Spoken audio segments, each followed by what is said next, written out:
again. Have you seen the documentary Hot Girls Wanted? Oh yeah, So, I was gonna ask about that. Yeah, because it sounds Love. so different now. It sounds Love. so like you watch that. So it's really you know, depressing. Yeah. I am. I've met with the producers. You know, they were nominated for an Emmy for that project. Oh, Netflix okay. has given them 6 more.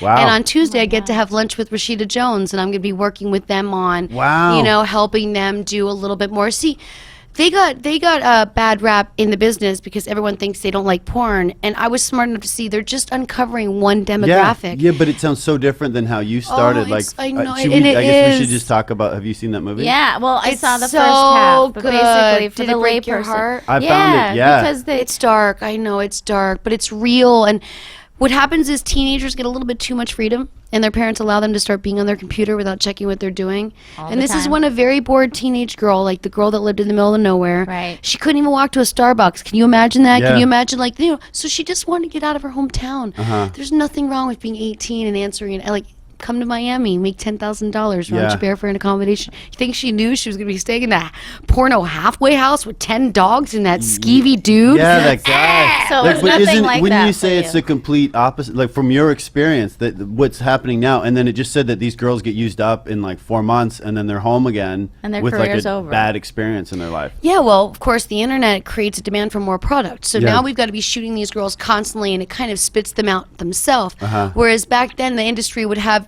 you know, I had to have meetings with all these companies in order to just shoot with them. And there were girls coming, they were able to be selective, and the contract girls shot 1 movie in a month. They wanted your career to last. The companies then said, we're going to shoot you 1 weekend and 1 week a month.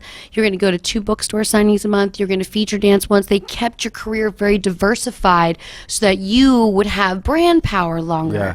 Now the industry, because it's got more of a pimp mentality because of the internet and the demand for the scenes, now the industry looks at it like, let's just use this girl for 90 days. Let's get her to do everything we possibly can, and we'll be done with her. Yeah, it was really heartbreaking. Like it seemed like it was like a sweatshop for And the porn. violence, you know, back in the day, cable wouldn't buy a smacking scene. There's a site they talk about in Hot Girls Wanted, and it's facial abuse. And Yeah. I've met so many girls that their very first scene ever was that scene, and they're fearing for their life during a blowjob scene for $300. Now, it's wrong on the agent's ends for booking it because, of course, the girls don't know what they're getting into, so we need to protect them. Yeah. It's wrong for the internet for allowing it to be possible to be present. Yeah. Because you know what? It's the one scene that has the highest profit margin because the tube sites won't steal it and post it.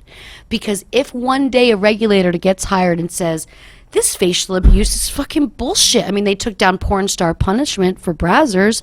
All we need is the right person to see it and go, this is coming down. What Well, is porn star punishment? Is that Porn like star abusive? punishment was a rough site Brazzers did, and so it wasn't as bad as facial abuse, but for some reason it got taken down. So what?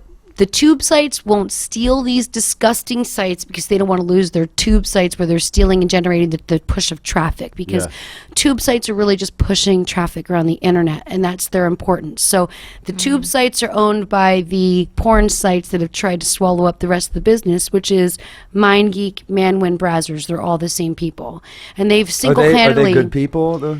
Well, you know, it's kind of hard to see your business get put out of business by people and then consider them good people. Right. Yeah. You know, I mean, they pretty much put everyone out of business by stealing their own content. And then they went to these companies like Wicked, you know, and said, hey, we'll buy you. You can stay alive. We'll let you keep your name, but you're going to keep producing product for us. And you're pretty much going to break even every month. And that's just how it's going to be. And they all had to do it. So, I mean, I lost a lot of people. I saw a lot of people that I knew for 20 plus years lose a decent financial situation they had for themselves. So it's a bummer that they outsmarted the system. They're also based in Montreal, so they can steal from American companies, and it becomes an international lawsuit. So a company like myself, when they steal my scenes from my site and put them on torrent and tube sites, it would cost me more to try to fight this international battle than I'll ever get back. Oh wow. So they've managed to just take over.